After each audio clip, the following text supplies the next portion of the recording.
Welcome to episode 2 of the Comics Gazette. My guest this week is Anthony Cumia. This is a great guest for me personally because for years I've listened to and loved this famous or infamous radio show Opie and Anthony until the show's run ended in 2014 after 20 years. Anthony was fired for sending out tweets after being attacked by a black woman in Times Square in New York.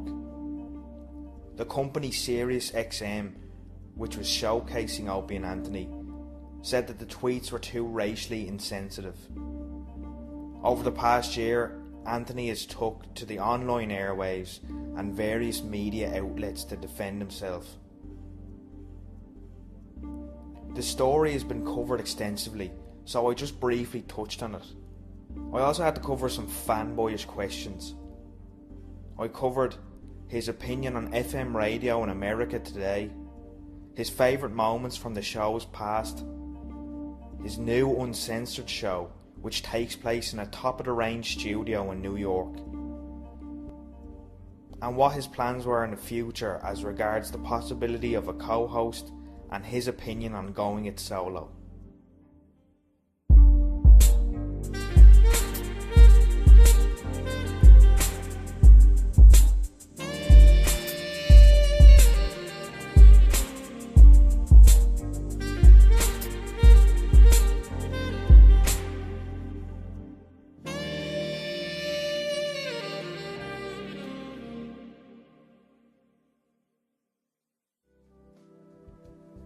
Hi, Anthony Cumia, exiled radio host.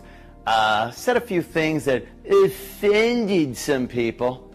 Well, get ready. The Anthony Cumia Show is premiering August 4th on anthonycumia.com. Uncensored, unrestricted, no bosses, no management. My show. Finally, I say what I want. I don't have to take shit from anybody.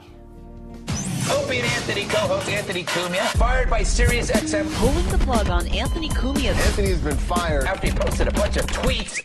Outrageous comments. Anthony Cumia fired For his seemingly hate-filled remarks on Twitter. I wanted to make a point, and boy, did I ever. We are a country of free speech. You're allowed to say hateful and unpopular things. Everything that he said on the radio show. I go off on tears like this. I curse. I say horrific things about people that piss me off. His choice, his words, his experience. This is exactly who I am. Can a company fire someone for being a jerk? It sounds to me like SiriusXM has become the man. I will never apologize for this. Why am I going to apologize and say I'm different or I've changed or this? I haven't. I can't think of anything smarter for you to do, Anthony, than to do a completely uncensored show. I think you're right. Yeah. You just got to go to anthonycumia.com. Alright, we have on the phone with us, we're very honoured of course, because this is the man as far as I'm concerned. There wouldn't be a podcast. We wouldn't have one, certainly if it wasn't for this man. Anthony Cumia is on the phone. Anthony, how are you, sir? Great, how you doing, man? I'm good, man. I'm really good. This is surreal right now. I'm honored. Thanks so much. Anthony, of course, former host of the legendary Opie and Anthony show, now host of the legendary Anthony Cumia show, which just over a year has become innovative and brilliant. Anthony, thank you so much for coming on, and take us through how was the show kind of come about over the past year? How has it all come together? It's been amazing over the past year. I mean, even it's gone leaps and bounds over where I thought it would be. We started up about a year ago after they gave me the boot, threw me out of Sirius XM satellite radio. So I had a studio in my basement. I was just using it kind of as a hobby, and I decided let's go full bore, full blast with this thing. So we got HD cameras. It's full HD video, a very professional setup, and then started doing the show from down there in my basement. And we decided a few months back to get a studio in the city. So now we have a studio in New York City where guests are a lot easier live about 25, 30 miles outside of New York City, so it's a little tough for some of the guests to hump their way out to my house. So it's a little easier now in the city, and it's been amazing, the progression over the course of the past year, where this thing has gone. And the best thing, not having a boss. Right. Not having anybody that could tell me what I can or can't talk about. Anything goes in pure, open, honest language, especially in this day and age with all the political correctness going on. It's kind of nice to be able to speak honestly and openly about topics. Yeah, that's great. I mean, and the thing about it is, with your show being completely uncensored, it just draws the fans in so much more. And as someone who spent years on regular radio in America, what kind of future do you think regular radio has now? Oddly enough, I think people have been talking about the demise of regular radio for years and years. You know, TV, I think, was supposed to destroy it, or movies and everything else, iPods. But I think somehow it'll always have some place in people's lives. But the choices, the amount of choices out there now for people, it really does put it lower on the ladder, on the rungs of entertainment. People want stuff on demand. They want they want more choices. They want to be able to put together a list of programs that they want to listen to when they want to listen to it. Right. And regular radio just doesn't offer that. It's sort of relegated to background music now. If you think about it, I don't think anybody really has appointment listening to radio anymore like they used to with Howard Stern or with us in the afternoons when me and Opie were doing regular radio. So I think it'll always be there as kind of an old-fashioned background thing, but yeah, people want more, and they don't want to be force-fed something that somebody tells them this is all that's out there. Exactly, yeah. And that's what we're doing. We're giving people what they want. They want to be able to listen to purely uncensored entertainment. And what I always have to give you credit for is not only these incredible stories that you would tell on the air of your childhood that were so finely detailed, but how well you yourself conduct an interview both on O&A and now with the new show. But I wanted to ask you, how long do you think it took you to learn these kind of interview techniques? That's odd. I was in construction for so many years. Yeah. And I didn't do radio until I was probably in my late 20s, early 30s. So it was it was an odd thing for me to sit down and interview somebody, but I had always been kind of the, talkative guy. I liked it, whether it was just sitting at a bar talking about the ball game or, out with friends or something. I was always more talkative, I think, than anybody else, so that kind of made it easier. I was starstruck a couple of times, which was pretty funny to sit there and just stare at. I think it was Eddie Van Halen once. I was interviewing him very early on, and I was just fixated, like, oh my God, I can't believe I'm talking to this guy, but, had to kind of get through it. But over the course of the years, you realize some of the best interviews are just talking to people instead of, sitting there with some kind of grand list or something. I like just basic conversation with people. You seem to get more out of people that way, especially face-to-face when you're just sitting in a room with somebody and going back and forth. It really is kind of fun that way. It really is, and as well, I mean, I think Joe Rogan described your O&A as just being the ultimate hang, and I think that's what really you guys mastered over the years, was just that casual nature. It wasn't forcing an interview, it was just people sitting back and talking, and it really got compelling because of that, Yeah,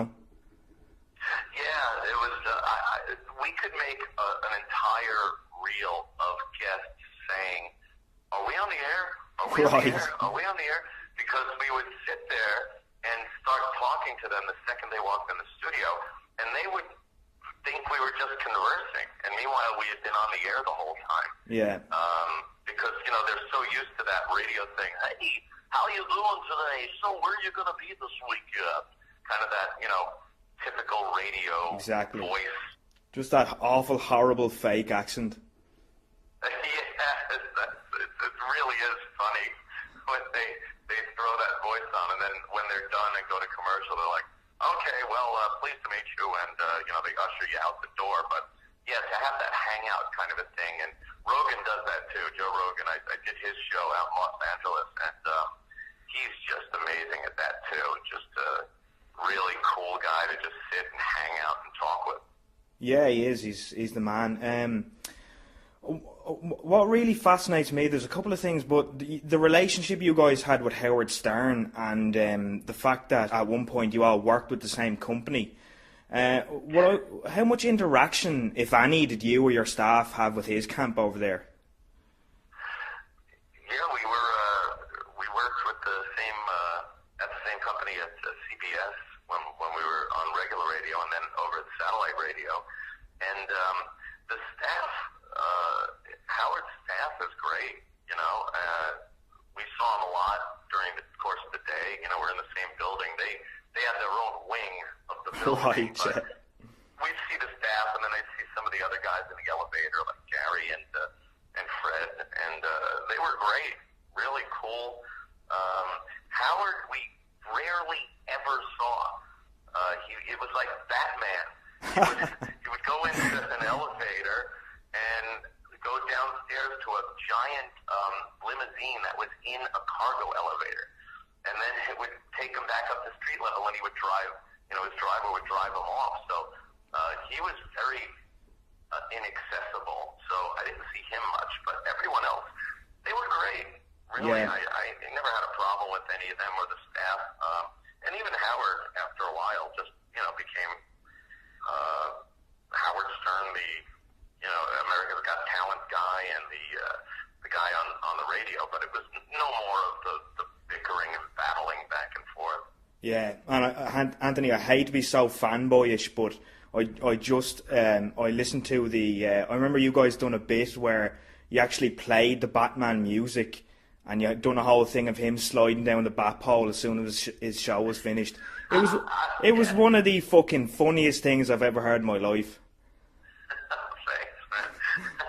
Yeah, I remember that. A lot of those things would just start off the cuff, like an idea would pop up, or someone would say something, and it would just turn into like this scenario that, you know, we'd start batting back and forth. And Jim Norton is just so great to knock things around with. He's such a funny guy, man.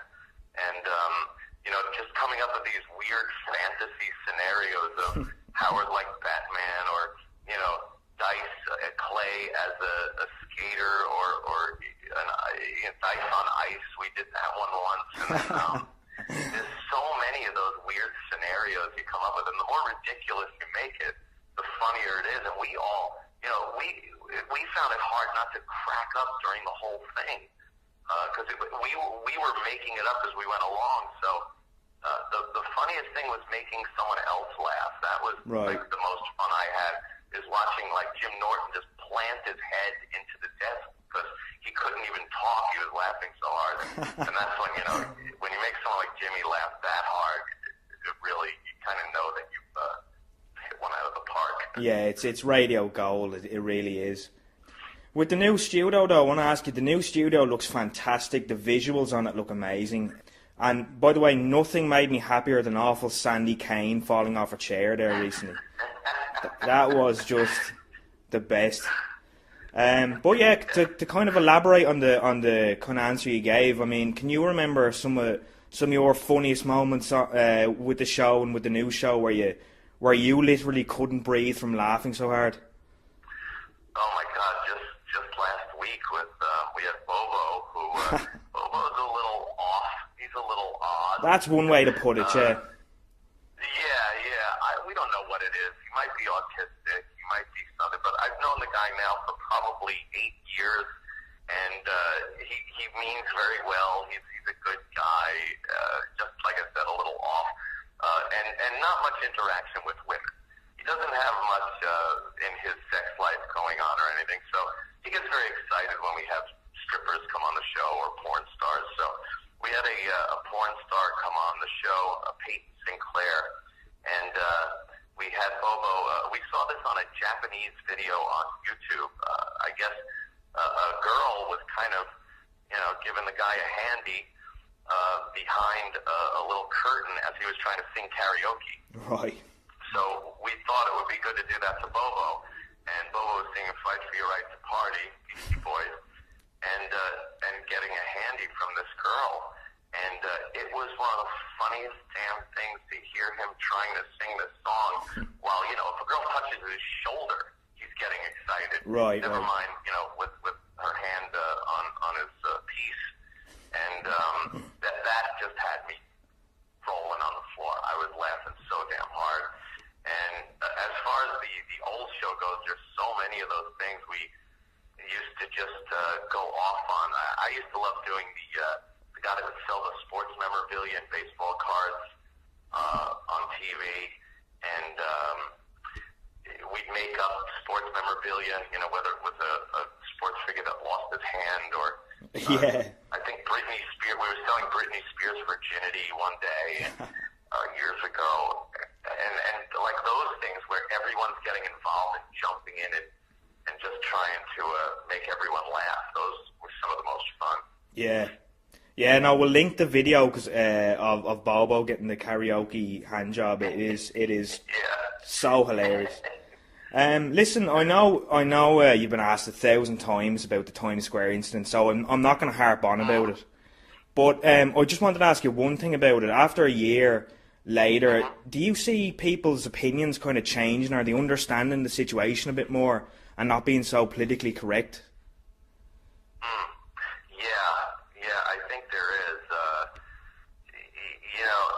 I kind of thought I was untouchable there because I was on satellite radio and it was uncensored, and I didn't really think I could get fired for what I was tweeting on my off hours, especially when because it was a woman came up and just started smacking me in the face because I was taking pictures in Times Square, and I tweeted about it and how uncivilized she was acting, and I got jammed up and got in trouble, and they threw me out of there. But I think opinions are changing. I think people are finally maybe the pendulum swinging because people are annoyed with it. They don't want to be told what they can and can't say. I mean, there's a line to political correctness where once it just goes too far, people start going, hey, wait a minute.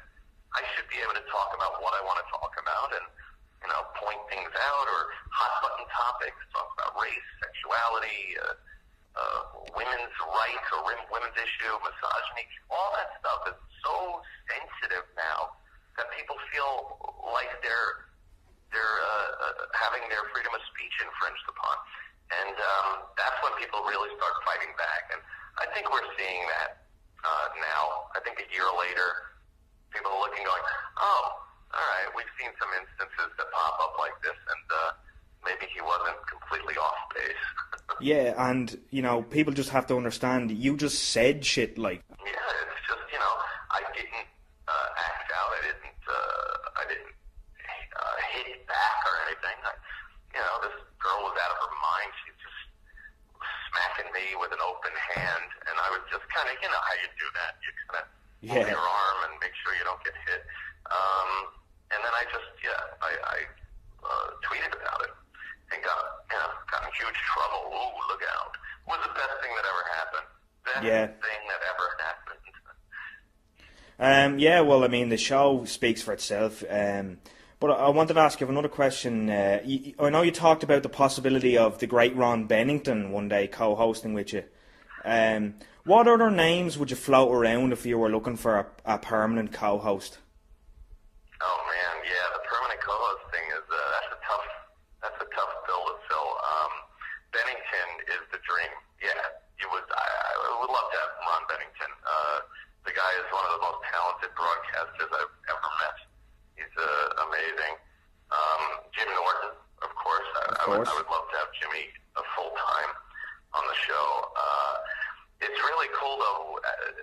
Now that I'm getting other shows on the platform, like the Legion of Skanks and guys, like, and especially the Skanks, like, I get those guys on. They're young comics, so, you know, they're kind of new in the business, and to sit down and talk with these guys, it really kind of changes the direction of some of the conversations. So I don't know so much about a permanent co-host, but I do like having kind of a rotating group of guys that come in that you can knock some stuff around with. I love comics, you know. They're great to sit down and have conversations with. People like Joe Rogan is so good at what he does, and so any one of these comic, Dan Soder is a very good comic.